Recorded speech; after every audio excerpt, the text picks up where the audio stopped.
Good morning students, good morning to all of you.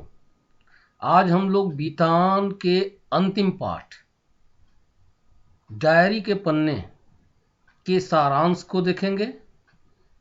सारांश यदि बहुत ध्यान से सुना जाए और समझा जाए तो जितने विकल्पी प्रश्न हो सकते हैं उनके आंसर्स आसानी से आप समझ सकते हैं, कर सकते हैं। ओके, तो सारांश को बहुत ध्यान से सुनिएगा। बीच बीच में बहुविकल्पी प्रश्नों को भी किया गया है, उन्हें भी ध्यान से देखिएगा और बाद में अपने नोटबुक में कर लीजिएगा। ओके, डायरी के पन्ने। The diary of the young girl के कुछ अंश को यहां लिया गया है। एन फ्रैंक की डायरी द्वितीय विश्व युद्ध के समय लिखी गई थी। एन फ्रैंक ने लिखा था, 14 वर्ष की लड़की थी। डच भाषा में यह 1947 में प्रकाशित हुई और बाद में 1952 में अंग्रेजी में इसे अनुवादित किया गया। इस डायरी में 14 वर्ष की लड़की एन फ्रैंक ने द्वितीय विश्व युद्ध की ऐतिहासिक जानकारी दी है। साथ ही साथ उसने अपने निजी सुख दुख और भावनात्मक उथल पुथल की भी एक मर्मस्पर्शी अभिव्यक्ति की है, मर्म को छूने वाली अभिव्यक्ति की है। इसमें अज्ञातवास की बात बताई जाएगी।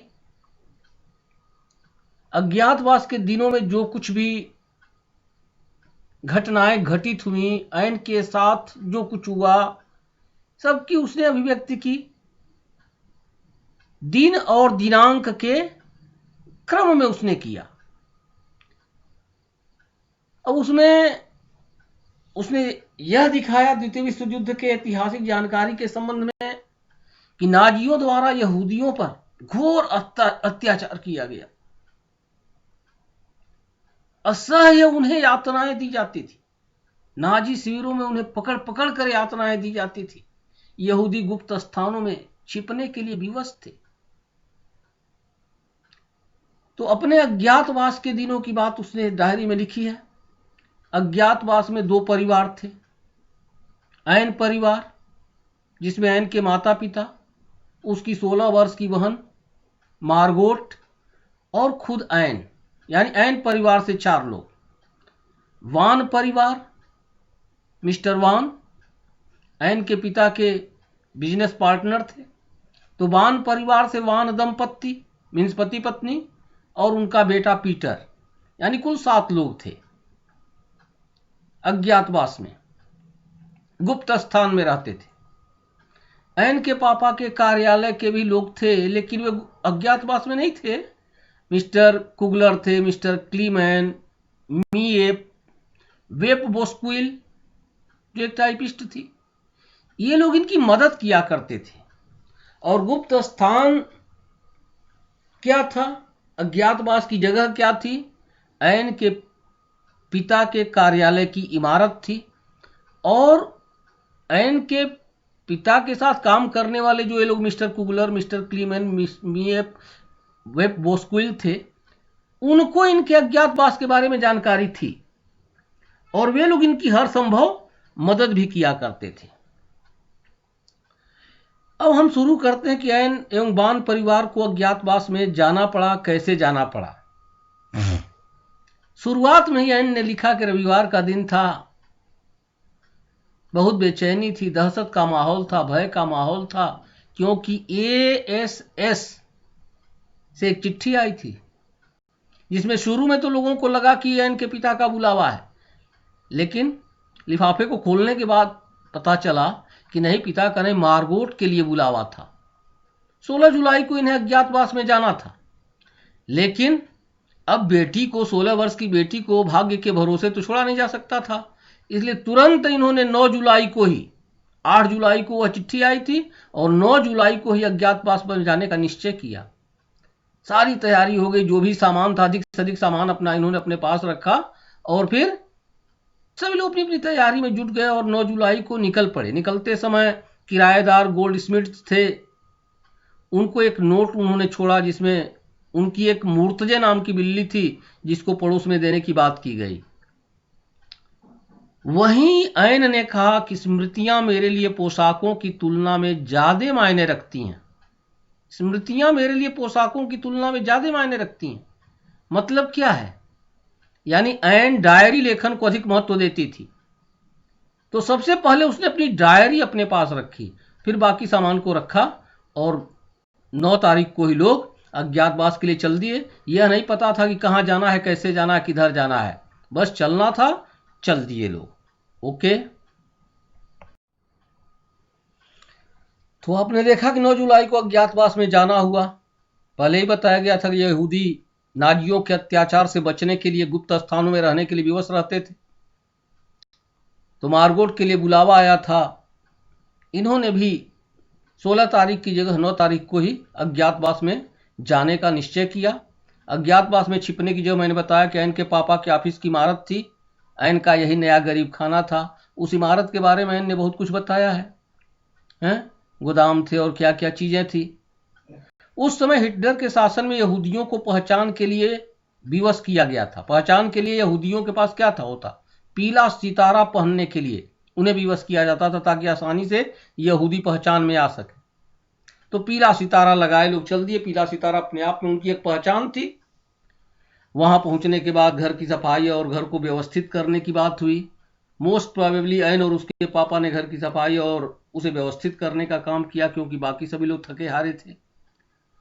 अब वहां अज्ञातवास में रहते हुए ऐन ने, मैंने पहले ही बताया कि न केवल द्वितीय विश्व युद्ध की ऐतिहासिक जानकारी दी डायरी लिखकर, बल्कि उसने अपने निजी जीवन के सुख दुख और भावनात्मक उथल पुथल को विशेष रूप से दिखाया।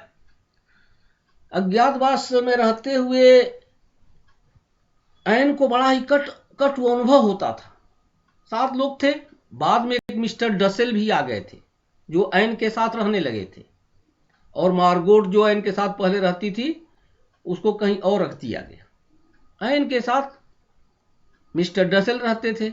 उनके बारे में बताया गया था कि बच्चों से बहुत प्रेम करते हैं और बच्चों को बहुत मानते हैं। लेकिन क्या पता चला, रोज रोज उपदेश देते थे, तरह तरह की अपनी बातें करते थे, जिससे ऐन बोर होने लगी। इतना ही नहीं, वहां रहने वाले जितने सदस्य थे सब अपनी राम कहानी सुनाया करते थे।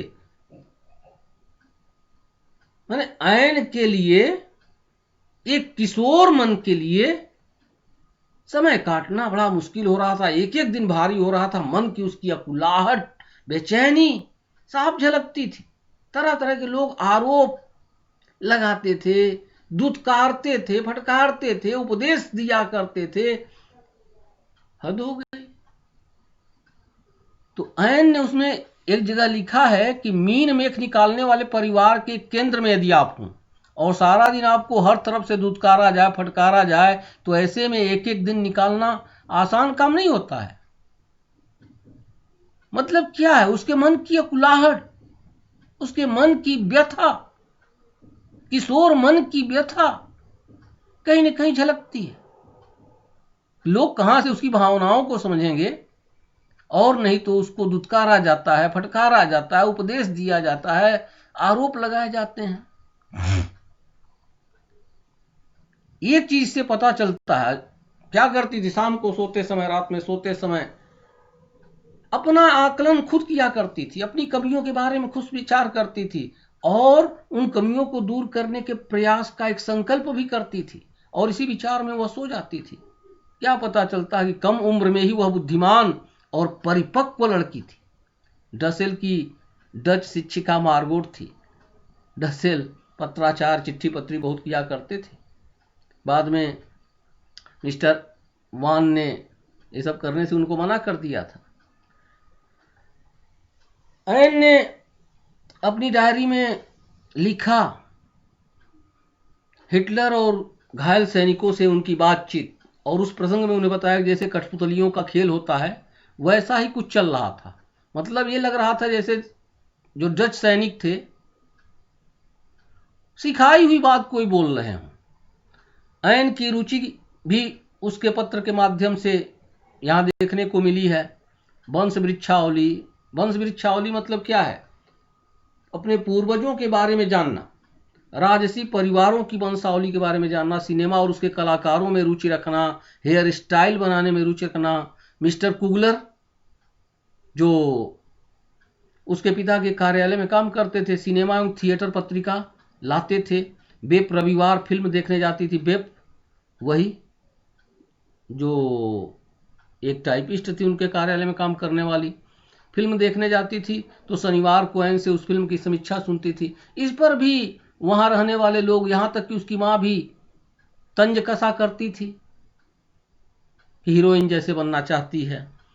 हेयर स्टाइल बनाने का इनको शौक था, हेयर स्टाइल बनाती थी तो भी तंज कसा जाता था, तुरंत बिचारी जाती थी और जा करके उसको मिटा देती थी। तंग आ चुकी थी कहीं न कहीं, इतना मतलब ज्यादा आरोप प्रत्यारोप, दुत्कारना फटकारना, उपदेश देना, किशोर मन अकुला जाता था, अकुता जाता था। ऐसे में उसके लिए बहुत मुश्किल हो जाता था। उसने खुद लिखा है कि जब वो टेबल पर खाना खाने के लिए बैठती थी और बेकार की बातें उन लोगों की होती थी तो अपने आप को चिकोटी काट कर संयमित करती थी, यानी विरोध करने का भी उसमें साहस नहीं था कि उनकी बातों का विरोध कर सके और मन को अपने हल्का कर सके। आगे देखते हैं। तो आप ऐन के निजी सुख दुख और भावनात्मक उथल पुथल को देख रहे हैं, किस तरह से उसे दुत्कारा जाता है, फटकारा जाता है, उपदेश की घुट्टी पिलाई जाती है। ऐन एक दिन किट्टी से कहती है, क्या तुमने कभी अपने आप को गाय समझा है? गाय समझने का मतलब क्या है? गाय खाती है, जुगाली करती रहती है, निकाल करके फिर से मुंह में, जानवर जुगाली करते रहते हैं, जो खाते हैं उसी को निकाल कर फिर चबाते रहते हैं, मतलब वही बासी चीजें। कहने का उसका मतलब था कि वह भी कहीं न कहीं उस गाय जैसी हो गई है, जो उसे बासी वही पुरानी कहानी रोज रोज सुनने को मिलती रहती है। लोग अपनी राम कहानी सुनाते रहते हैं और वही रोज रोज दोहराते रहते हैं, नया कुछ है नहीं उनके पास कि सुना सके और कह सके। तो ऐन की मनोवृत्ति का पता चलता है कि ऐन कहीं न कहीं एकदम त्रस्त हो चुकी है वहां के वातावरण से, लोगों के व्यवहार से, लोगों के स्वभाव से, क्योंकि लोग उसकी भावनाओं को नहीं समझते हैं। अब वो मान लीजिए पत्रिका पढ़ना चाहती है, केस विन्यास बनाना चाहती है, बालों को हेयर स्टाइल में चेंज करना चाहती है, तो उस पर भी लोगों को भी आपत्ति होती है। तो वह तो एक रचनात्मक प्रवृत्ति की किशोर व्यक्तित्व की बात सामने आती है। किशोर व्यक्तित्व में क्या होता है? रचनात्मक प्रवृत्ति होती है, वो कुछ नया नया करना चाहता है, नया करता है। लेकिन यहां तो वही पुरानी चीजें रोज की रोज दोहराई जाती हैं, जिससे ऐन की पीड़ा, ऐन की व्यथा उसे भीतर ही भीतर कचोटती है और एक किशोर मन स्वतंत्र उड़ान भरना चाहता, लेकिन उसका उसे मौका नहीं मिलता है। ऐन ने बताया कि रात यहाँ रहते रहते बिजली की खपत और राशन की खपत बढ़ गई थी। 15 दिन के लिए बिजली का उपयोग करने पर प्रतिबंध लगा दिया गया था। दिन में बिजली नहीं जला सकते, पर्दा भी नहीं हटा सकते, 4 बजे के बाद अंधेरा हो जाता था, बहुत मुश्किल होती थी। और जब अंधेरा हो जाता था रात में तो हम खिड़कियों को हटाकर बाहर के घरों में देखते थे, दूरबीन लगाकर देखते थे। पड़ोस में बहुत अच्छे लोग, दिलचस्प लोग थे। एक परिवार था जो डिनर कर रहा था, एक परिवार था जो फिल्म देख रहा था, एक डॉक्टर दंत चिकित्सक थे जो एक बुढ़िया से जूझ रहे थे। तो दिलचस्प लोगों को देखा करती थी। तो यह किशोर मन की व्यथा है कि वो बाहर से स्वयं को जुड़ना चाहता है, लेकिन ऐन जुड़ नहीं पा रही थी। एक अकुलाहट उसकी देखने को मिलती है, उसकी भावनाओं को समझने वाला कोई नहीं था। वही कहती है कि काश कोई होता जो हमारी भावनाओं को समझता, काश कोई होता जो हमारी भावनाओं को समझता। यानी ऐन को एक संवेदनशील व्यक्ति की तलाश है। बहुत अच्छी चीज है। पीटर था, पीटर से एकदम दीवानी होकर के प्रेम करती थी, लेकिन पीटर कभी दोस्त से अधिक अहमियत ऐन को नहीं देता था। जैसे गर्लफ्रेंड और बॉयफ्रेंड वाली बात नहीं थी। पीटर की बड़ी सराहना करती थी। लिखा डायरी में कि पीटर कैसा लड़का था, बहुत ही सहनशील था, आत्मीय स्वभाव का था। जो बातें उसकी मां की सहन नहीं होती थी, जैसी बातें वैसी क्या कहते हैं, ऐन की बातें वह सह लेता था। सब कुछ होते हुए भी ऐन का प्रकृति प्रेम भी यहाँ देखा गया है। प्रकृति से बहुत लगाव था उसके मन में, बाहर के दृश्यों को देखना चाहती थी, खिड़कियों से बाहर। वो कहती थी कि विनम्रता प्रकृति का बहुत बड़ा वरदान है और प्रकृति का इस दुनिया में कोई सानी नहीं है, कोई जोड़ नहीं है। खुले आसमान को देखना, नीले आसमान को देखना, पक्षियों की चहचहाहट को सुनना उसे अच्छा लगता था। लेकिन विडंबना यह थी कि वह सब इनसे वंचित थी। स्त्रियों के बारे में इनका दृष्टिकोण बहुत ही सुंदर देखने को मिला है। वह स्त्रियों को महिमा मंडित करना चाहती है। वह बताना चाहती है कि स्त्रियां केवल भोग की वस्तु नहीं है, उपभोग की वस्तु नहीं है, भोग विलास की वस्तु नहीं है, संतान उत्पत्ति का केवल साधन नहीं है। उन्हें भी समाज में पुरुषों के बराबर अधिकार मिलना चाहिए। वह चाहती है कि स्त्रियां अपने अधिकारों के प्रति सजग हों और समाज में उन्हें पुरुषों के बराबर हक एवं सम्मान मिले। वह यहां तक कहती है कि एक सैनिक को सीमा पर जितने कष्ट सहने पड़ते हैं, एक महिला को प्रसव के समय उससे अधिक पीड़ा सहनी पड़ती है। उसे विश्वास है कि आने वाली पीढ़ियां भविष्य में इस चीज को समझेंगी और महिलाओं को भी पुरुषों के बराबर अधिकार और सम्मान प्राप्त होगा। 60 लाख लोगों की ओर से एक आवाज। इल्या इहरनबुर्ग की यह टिप्पणी है। 60 लाख लोगों की ओर से एक आवाज, इल्या इहरनबुर्ग की टिप्पणी। 14 वर्ष की लड़की ऐन की एकमात्र आवाज। 60 लाख यहूदी थे, लेकिन नाजियों के अत्याचार के खिलाफ आवाज उठाने की किसी में साहस नहीं था। ऐन ने डायरी लिख करके उनके खिलाफ आवाज उठाने की हिम्मत की थी। ऐन की डायरी जानकारी देती है द्वितीय विश्व युद्ध की ऐतिहासिक जानकारी तथा उसके निजी सुख दुख एवं भावनात्मक उथल पुथल की। आगे देखते हैं।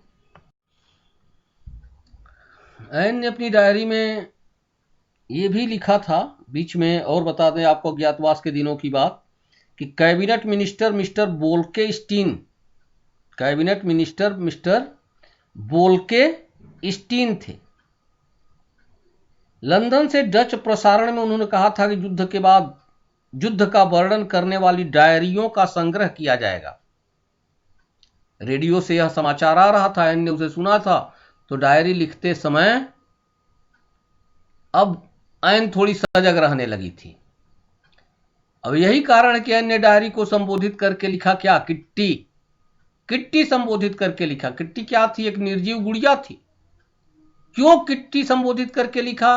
क्योंकि यदि डायरी पुलिस वालों के हाथ लग भी जाए तो वे उसे बच्चों का खेल समझकर छोड़ दें। तो किट्टी कौन थी? एक निर्जीव गुड़िया थी।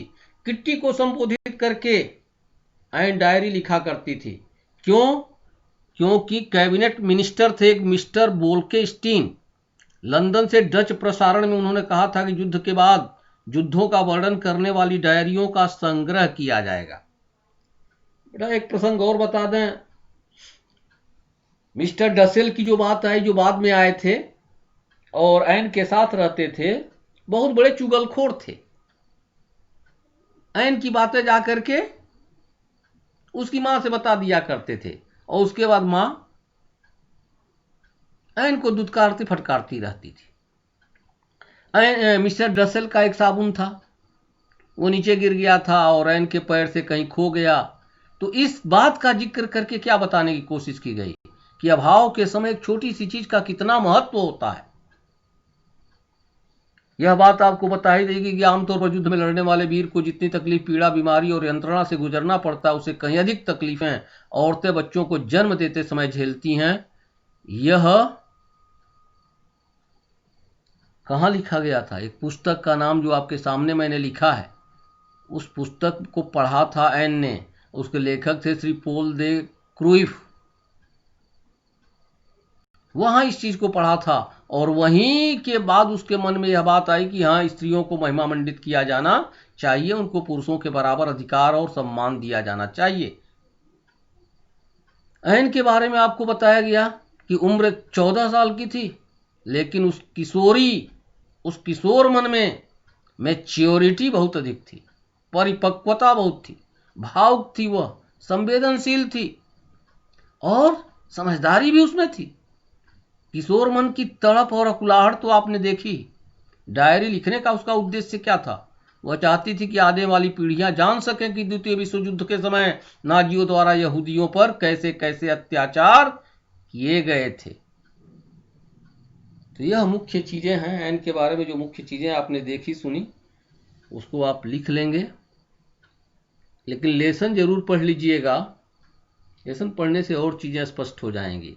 तो काश कोई होता जो मेरी भावनाओं को समझ सकता, यानी एन को एक संवेदनशील व्यक्ति की तलाश थी, उसकी भावनाओं को समझने वाला कोई नहीं था। 7 लोग थे, सब अपने में मस्त रहते थे, अपनी राम कहानी सुनाते रहते थे। उसकी इच्छा रुचि का ध्यान रखने वाला कोई नहीं था, और नहीं तो दुत्कारते फटकारते रहते थे। एक पीटर था, वह प्रेम तो करता था, लेकिन वह भी उसकी भावनाओं को नहीं समझता था, एक दोस्त से अधिक अहमियत नहीं देता था, बहुत घुन्ना था। वो अपने मन की बात, अपने प्रेम को प्रकट नहीं करता था। यही उसके व्यक्तित्व की सबसे बड़ी कमी थी। Okay students, thank you.